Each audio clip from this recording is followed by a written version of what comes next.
ወልመንጫሱ ወለጄሱ ወልጥቄሱ ወልጨብሱ ኑጋ ኦሮሞ ይችን እጁ ላይ የገባችን እድል ማጣት የለበትም። ጠላቶቻችን እኛን ለመስበር ከኛው ውስጥ ኦሮሞን ነው እየፈለጉ ያሉት። ጠላቶቻችን ቢላ ይዘው ወደኛ እየሮጡ ነው። ህዝባችን መንቃት ያለበት ጊዜ ቢኖር አሁን ነው።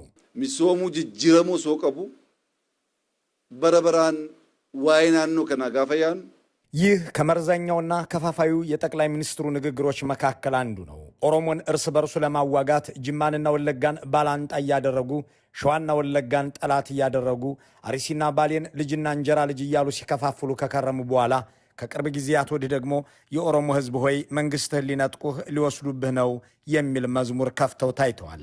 በታሪኩ አይቶት የማያውቅን እልቂት በአፍጋኒስታንና የመን በሶሪያና ኢራቅ ዜናዎች ላይ በቴሌቪዥን በሚያውቃቸው ድሮኖች ላለፉት ዓመታት ጭፍጨፋ ያደረሱበትን ህዝብ ወለጋ ድረስ ሄደው መንግስትህን ሊወስዱት ጠላቶችህ ቢላ ይዘው መጡ ይሉታል።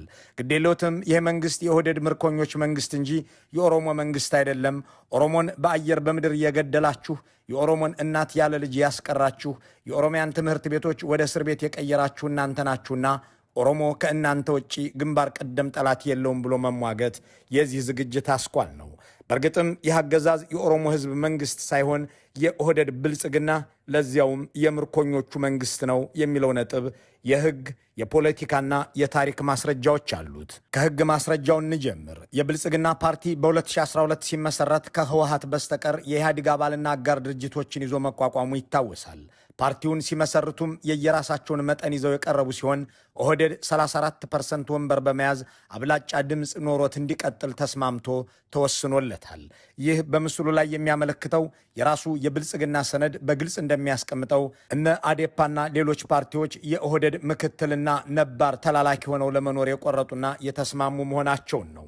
ስለዚህ በብልጽግና የመመስረቻ ደንብ መሰረት አብላጫውን ድምፅ ኦህዴድ ይሆናል ተብሏልና ፓርቲው በቀዳሚነት የኦህዴድ ብልጽግና ተብሎ መጠራቱ ትክክለኛ ስያሜ ነው። ይህ ማለት ግን ከአብይ አህመድ ወንጀሎች አጠገብ ሁሉ ተመስገን ጥሩነህ፣ ከብርሃኑ ጁላ ጥፋቶች ስር አበባው ታደሰ፣ ከአዳነች አበቤ ደባዎች አጠገብ ጃንጥራር አባይ፣ ከደመላሽ ገብረ ሚካኤል እኩል አገኘሁ ተሻገር ወይም ሌሎች የሉም ማለት አይደለም። አገዛዙ ራሱን እንደ ኦሮሞ መንግስት አድርጎ ለመከሰት በብዙ የሚደክም መሆኑ በተደጋጋሚ ታይቷል። ሽመልስ አብዲሳ ላሟም ጥጃዋም የኦሮሞ ሆናለች፣ ብልጽግናን የመሰረት ነው ሌላውን እየላክን አገር ለመግዛት ነው ብለዋል። ብርሃኑ ጁላ ተረኞች ነን ሲሉ በግልጽ ተናግረዋል። አብይ አህመድ ኦሮሞ ሆይ መንግስትህን አድን እያሉ ሁሌም ይናገራሉ። በኢትዮጵያ መንግስታት ታሪክ 4 ኪሎ የገባ መሪ በዚህ ልክ የበታችነት ስሜት ውስጥ ወድቆ የአንድን የሆነ አካባቢ ህዝብ መንግስትህ ነኝ ብሎ ሲናገር የተደመጠበት ጊዜ የለም። ነገስታቱም ሆኑ መንግስቱ ኃይለማርያም፣ መለስ ዜናዊም ሆኑ ኃይለማርያም ደሳለኝ የሸዋ፣ የጎንደር፣ የትግራይ ወይም የወላይታ መንግስት ነው ሲሉ ተደምጠው አያውቁም። አብይ አህመድና ምስለኔዎቻቸው ግን ኢትዮጵያን የሚያህል ግዙፍ ሀገር ተሰጥቷቸውም የኦሮሞ መንግስት ነን እያሉ ይጠባሉ። አዎ የኦሮሞ መንግስት ናችሁ ቢባሉም ደስታቸው እንደሆነ ብርሃኑ ጁላ ሲናገሩ ብንሆን ምን ችግር አለው ብለውታል። ይህ ግን በፍጹም ስህተት ነው። የኦሮሞ ህዝብ ገዳዮቹን መግደላቸውም ሳይበቃ እርስ በርስ እንዲጋጭ ከጎረቤቶቹም እንዲፋለም የሚጠሩትን ገዢዎች መንግስቴ ናቸው ማለት አይችልም የሚለውን የሚያነሱ ሰዎች የመኖራቸውን ያህል የእነዚህ ገዢዎች ንግግር ለሌሎች ኃይሎች የተመቸ ሆኖ ብልጽግናን እንደ ኦሮሞ መንግስት ለመመልከት የሚዳዳቸው የፖለቲካ ኃይሎችም ታይተዋል። የኤርትራው ኢሳያስ አፈወርቂ ሳይቀሩ የብልጽግናው አገዛዝ የኦሮሞማ መንግስት ነው በማለት ሲናገሩ መደመጣቸው አይዘነጋም። ይህንን አንዳንድ የዲያስፖራ ፖለቲከኞችም በአንድ ወቅት ሲናገሩት ተሰምተው ነበር። ትክክለኛው አገላለጽ ግን ይህ አገዛዝ የኦህዴድ ብልጽግና እንጂ የኦሮሞማም የኦሮሞማ አይደለም የሚለውን ሐሳብ የሚስማሙበት ሰዎች ኦህዴድ በኦሮሞ የፖለቲካ ታሪክ የተናቀ የተጠላና እንደ ዲቃላ የሚታይ ነው።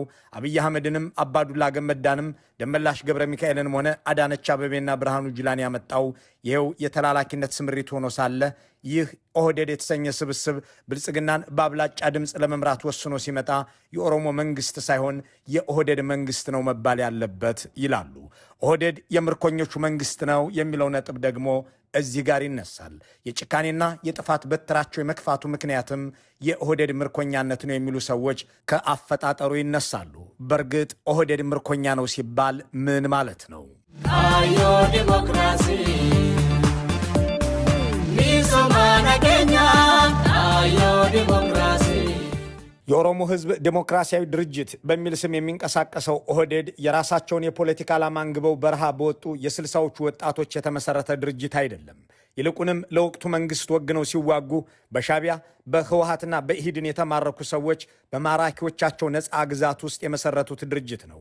እነዚህ ሰዎች በጦሩም ሆነ በፖለቲካ ውስጥ እንዲገቡ ተደርገዋል። ለአብነት ራሳቸውን እንደ ኦህዴድ ብልጽግና አያቶላህ የሚቆጥሩት አባዱላ ገመዳ የሻቢያ ምርኮኛ ሆነው በሳህል በረሃ እንጨትና ድንጋይ ከመፍለጥም ወጥተው ኢህድንን ተቀላቅለው ፖለቲካ እንዲሰሩ የተደረጉት በታጋዮች መካከል በተደረገ የምርኮኛ ቅብብሎሽ እንጂ በራሳቸው የፖለቲካ አጀንዳ ተመርተው አልነበረም። በእርሳቸው ስር የነበሩትና እነሱ የሰበሰቧቸውም ሰዎች እንዲሁ። በአሁኑ የኦህዴድ ብልጽግና ውስጥ ምርኮኛ በርክቶ የሚታየው በጦር ሰራዊቱ ውስጥ ነው። ነገሩን በአሃዛዊ መረጃዎች እንመልከተው። በመከላከያ ዋና መምሪያ ደረጃ ካሉት የመከላከያ አመራሮች መካከል 71.4%